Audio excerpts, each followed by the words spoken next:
Hai, Assalamualaikum warahmatullahi wabarakatuh dan salam sejahtera. Welcome back to my YouTube channel Zahid Asna. Okey, dalam video kita pada hari ni saya nak share dengan korang semua tentang Mat Sudha Jimpe punya kisah dia lah semasa di White Police Academy punya tentang macam mana dia dengan Ray Furuya, macam mana dia dengan kawan-kawan dia dan apakah tujuan Mat Sudha Jimpe nak sangat jadi seorang anggota polis. Macam mana yang kita dah sedia maklum dalam cerita Detektif Conan ni, Mat Sudha Jimpe ni merupakan seorang anggota polis dalam bom punya squad yang mana kerja dia adalah untuk mematikan bom dan dia sendiri pun merupakan seorang anggota yang telah pun terkorban dalam usaha untuk memadamkan bom dalam episod yang ke-304. Dan Mat Sudha Jimpe ni juga merupakan bekas kekasih kepada Inspektor 1 lah kan. So, banyak lagi benda yang kita tak tahu tentang Mat Sudha Jimpe ni, macam mana dia boleh jadi polis, macam mana dia punya kawan-kawan dia dengan hubungan dia kan, macam mana juga dia punya bapak dia, kenapa dia nak jadi polis semua. So, hari ni saya akan ceritakan dekat korang semua berdasarkan rujukan dan maklumat yang kita tahu daripada episod yang ke-1039 Detektif Conan yang bertajuk White Police Story, Police Academy Arc, Mat Sudha Jimpe punya kes. So, tanpa melengahkan masa lagi, mari kita memulakan video kita pada hari ini.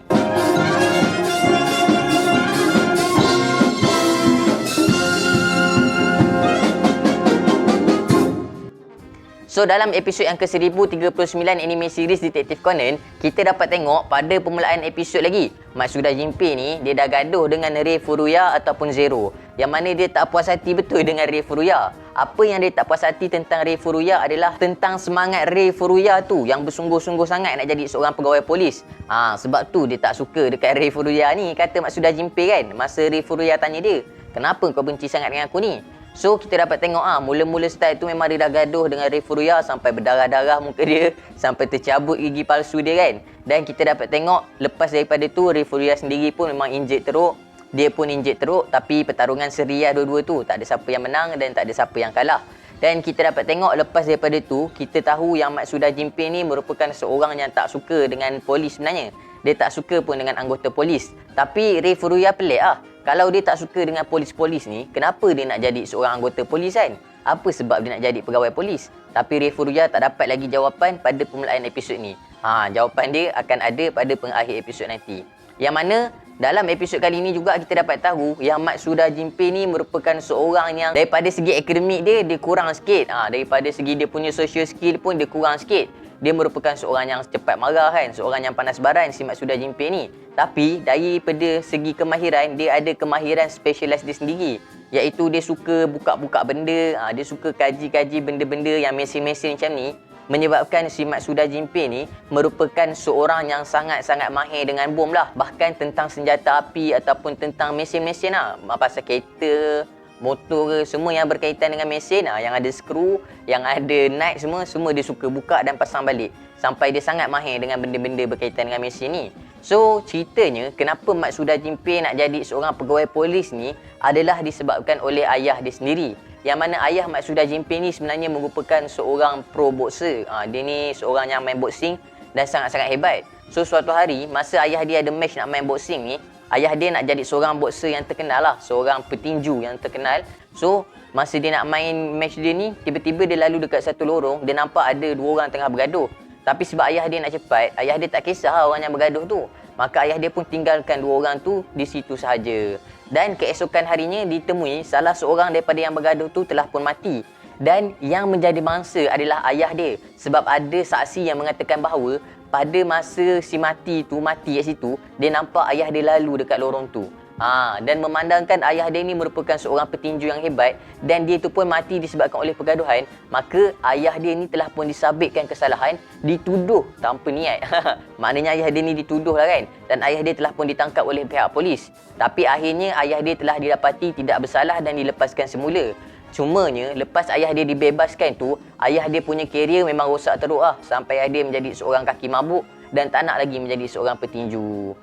So disebabkan oleh itulah kenapa Mat Sudha Jimpe ni sangat-sangat tak suka dengan pihak polis. Sebab bagi Mat Sudha Jimpe, polis ni buat kerja macam sambil lewa macam tu je kan, ditangkap ayah dia tu.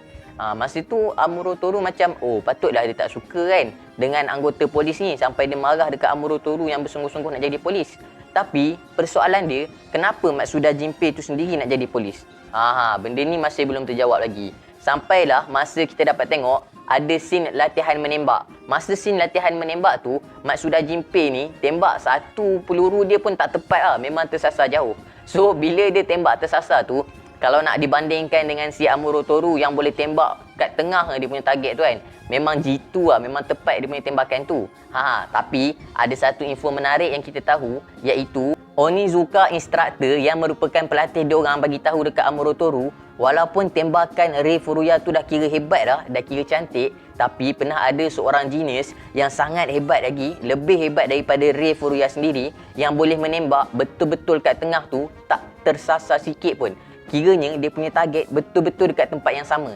Dan seseorang tu merupakan orang yang genius kan dalam Police Academy ni. So Wataru Date kata mesti orang yang disebutkan oleh Onizuka Instructor ni merupakan seorang ketua dekat Division 1 sekarang dalam Metropolitan Police Department. Tapi sebenarnya orang yang dimaksudkan tu dah berhenti dah jadi polis, instruktor dia kata. Dan watak tu sekarang merupakan seorang penyiasat yang membuka dia punya pusat siasatan sendiri, dia punya office sendiri dekat Beka City. Dan kita dapat tengok ada siluet Kogoro Maori kat situ. Wow, benda ni sangat-sangat menarik Maknanya Kogoro Maori ni bukan calang-calang punya orang. Dekat Police Academy, Kogoro Maori punya rekod tak pernah dipecahkan lagi oleh siapa-siapa, dan dia sendiri dikatakan merupakan seorang genius oleh instruktor Onizuka ni. Maksud genius ni, kita tak boleh nak tentukan lah sama ada genius dalam segi tembakan saja ataupun dia genius daripada setiap sudut. Tapi setakat yang kita tahu ni, dia punya tembakan memang sangat-sangat tepat. So, benda ni merupakan info yang sangat menarik lah tentang Kogoro Maori. Dan episod ni juga kalau korang nak tahu merupakan episod yang canon. So, maknanya telah dibuktikan lah bahawa Kogoro Maori memang sangat-sangat mahir dalam ilmu menembak dengan jarak yang dekat ni. Kalau guna handgun, memang dia seorang yang hebat. Tapi kalau guna sniper ataupun guna rifle tu, kita tak diberitahu apa-apa maklumat lagi. Kalau nak lawan dengan Akai Suichi tu, Akai Suichi tetap lebih hebat daripada Kogoro Maori sebagai seorang sniper. Tapi mungkin juga Kogoro Maori ni standing dengan Akai Suichi kan. Sebab kita pun tak pernah tengok dia gunakan sniper. So kita sambung balik cerita Matsuda Jinpei tadi. So bila Matsuda Jinpei tengok yang dia punya tembakan tu semua tak tepat, dia kata pistol ni yang rosak ni. Dia pergi leraikan pistol tu, setiap kompartmen satu persatu dia leraikan. So bila instruktor tengok, bila Onizuka instruktor tengok, dia marah kan. Dia kata, apa hal kau pergi buka pistol tu Matsuda? Lepas tu dia pun katalah ada kerosakan dalam pistol ni, sebab tu dia punya tembakan tak tepat. Lepas tu dia orang punya latihan tu ditamatkan sebab Matsuda Jinpei ni buat hal.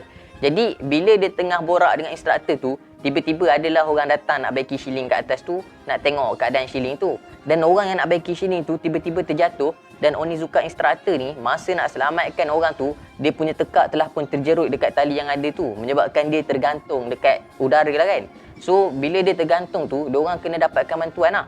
Nak tak nak diorang kena dapatkan bantuan juga. Dan masa tu ada satu peluru yang telah pun hilang, yang tak dipulangkan balik lah kepada pihak pelatih ni kan. So bila Wataru Date sebagai ketua diorang tengok benda ni, diorang pun katalah nak tak nak diorang kena tolong juga. Jadi mereka berlima ni lah, Matsuda Jinpei, Rei Furuya, Wataru Date, Hagiwara dan juga Hiromitsu Morofushi, diorang berlima ni yang telah pun membantu untuk menyelamatkan si Onizuka instruktor ni. Memang masa ni sangat-sangat epic momen dia. Memang korang kena tengok sendiri dalam episod yang ke-1039 Detektif Conan ni. So bila diorang dah selamatkan tu, diorang pun akhirnya tak kena marah lah kan dengan instruktor tu sebab dah selamatkan nyawa instruktor tu. Dan kita dapat tengok pada penghujung episod kali ni, jawapan kenapa Matsuda nak sangat jadi anggota polis. Bila sekali lagi Rei Furuya tanya dia kata apa? Dia kata dia nak sangat jadi pegawai polis ni sebab satu hari nanti dia nak jadi bos kepada polis-polis ni. Dia nak jadi Chief of Police in Metropolitan Police Department, dan dia nak bagi semangat balik dekat ayah dia. Dia nak suruh ayah dia bangun balik. Dia tak nak ayah dia berada dalam keadaan macam tu.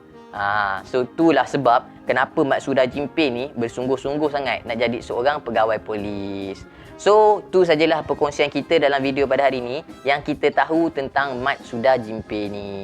Kepada korang-korang yang ada maklumat ataupun info menarik, boleh je drop dekat ruangan komen di bawah. Kalau saya ada sebarang kesilapan, saya minta maaf. Akhir kalam dari saya, tiada Tuhan selain Allah. Assalamualaikum warahmatullahi